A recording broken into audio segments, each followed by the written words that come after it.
L'enfant, qui nous a conduits à travers le village, vient de sortir de la pièce commune et nous laisse seuls. Blanche est épuisée par le long parcours à cheval que nous venons de faire, et elle s'étend sur un matelas de laine posé à même le sol. Je m'y suis assis en tailleur. Le soleil n'est pas encore couché. En l'observant, j'essaie d'évaluer la distance que nous avons parcourue à cheval après l'attaque dans la vallée. La Mercedes a été dissimulée dans un premier village, puis nous avons poursuivi notre route en compagnie des voleurs. Blanche est montée en croupe derrière l'homme bleu, dont le privilège est sans doute de disposer des prisonniers comme il l'entend. Tandis que j'ai hérité du cheval de l'Afghan, vêtu à l'occidentale, qui est resté de garde près de la voiture. Nous avons chevauché longtemps dans les montagnes. 2 ou 3 heures peut-être, avant de parvenir en ce lieu inaccessible où nous nous trouvons à cet instant. À l'entrée du village, des enfants aux costumes multicolores semblaient nous attendre. Et sur un geste du chef, un gamin d'une 12aine d'années, sans doute le fils de l'homme bleu, nous avait guidés à travers les ruelles poussiéreuses jusqu'à la maison commune. Un autre, qui nous suivait de plus loin, portait nos maigres bagages. La porte a été refermée de l'extérieur, et une barre de bois, glissée contre les montants, empêche toute sortie. De toute façon, sortir pour quoi faire ? Pour fuir ? Ici, il n'y a aucune possibilité de fuite. Comme pour plaisanter, je me tourne vers Blanche. « Tu vois, princesse, je t'avais promis un voyage dans les montagnes. » Blanche, hélas, elle esquisse tout de même un sourire. « Nous y voilà. Mais que crois-tu qu'il va se passer maintenant ? » « Je ne sais pas. Je ne crois pas que nous soyons en danger. Pas avec ces gens-là, surtout après ce qui s'est passé à la rivière. » La prière ? Oui, la prière. C'est la prière qui nous a sauvés. Alors il faut continuer. Blanche reste silencieuse, comme si elle doutait de la scène dont elle a été témoin. Pourtant, elle doit bien savoir qu'après la fuite des dealers, les choses auraient pu tourner tout autrement. Ainsi, cette prière, ces simagrées, auront servi à quelque chose. Je ne sais quoi répondre. Je ne sais pas non plus ce qui m'a poussé à ce comportement, après mon revirement de Mazar. Serait-il vrai que Dieu ne regarde pas au rang des personnes, que Dieu seul choisisse, bien au-delà de nos propres décisions ? Serait-il possible que Dieu se moque que je sois pur ou impur s'il a décidé que je dois vivre, que nous devons vivre ? Serait-il possible que je marche sur ces chemins, même lorsque je renonce à les suivre ? Oui, dis-je à Blanche, je crois que tout cela aura servi à quelque chose. Il n'y a pas de hasard, nous le savons bien tous les deux. Je crois que nos vies sont gardées maintenant. Il s'agit simplement de ne pas faire d'erreurs. Quelles erreurs ? Ici, avec ceux qui nous retiennent prisonniers. Écoute-moi bien, je voulais tout laisser tomber, je voulais que nous partions ensemble. Les choses ne se sont pas faites comme ça. J'avais pourtant pris des précautions. Tout en parlant, j'ai soulevé le bas de ma tunique et découvert le colt toujours glissé dans ma ceinture. On ne fouille pas un homme qui prie. Tu vois, j'avais mis toutes les chances de notre côté.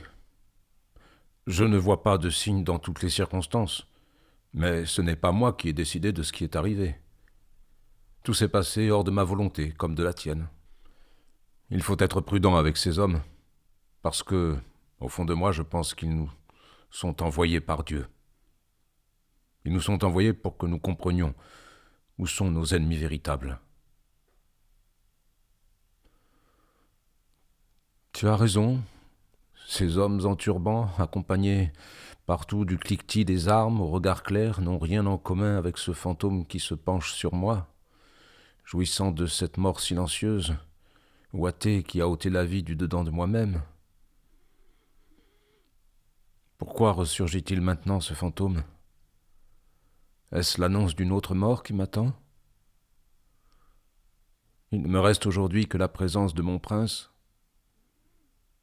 Il me reste ton regard et tes mots, avec cette cohorte de rêves qui te suit partout. C'est en cela que tu es prince. Tu avances, et au fil de la route, tu secrètes un royaume mouvant comme l'eau, et qui s'anéantit au fur et à mesure qu'il se bâtit. Les marcheurs sont peut-être tous de cette race qui ne s'attache qu'aux choses et aux êtres qui bougent avec eux. Et puis, ton Dieu n'est-il pas le Dieu des nomades? Ton Dieu a peut-être un pouvoir? Peut-être existe-t-il. Je me suis retourné. Blanche vient de s'endormir dans un murmure. Parmi les tapis et les coussins entassés dans un angle de la salle, je trouve une fine couverture dont je couvre ma princesse, qui remue les lèvres dans son sommeil. Je vais reprendre ma faction à la petite fenêtre. Dehors, des femmes et des enfants se sont rassemblés et parlent sans doute de l'arrivée des deux étrangers, en désignant fréquemment la maison commune du doigt ou d'un mouvement de tête. Les hommes se tiennent à l'écart, accroupis en cercle sur le sol, autour d'un maigre feu de broussailles. Peut-être le chef et les anciens sont-ils en train de décider de notre sort? Mais je ne suis pas inquiet. À travers la prière, la reconnaissance a eu lieu et nos vies ne sont pas véritablement en danger. Il ne reste maintenant qu'à attendre. Je vais m'allonger sur un tapis, aussi loin que possible de Blanche, afin de ne pas choquer un éventuel visiteur. Que sont devenus les dealers? À son retour, l'homme en bleu n'a donné aucune information sur la Land Rover. Ils ont dû parvenir à s'enfuir, sinon j'aurais vu quelques traces du butin pendu à la selle des pillards. Les cavaliers n'étaient guère bavards, et ils ne semblaient pas particulièrement satisfaits de leur course.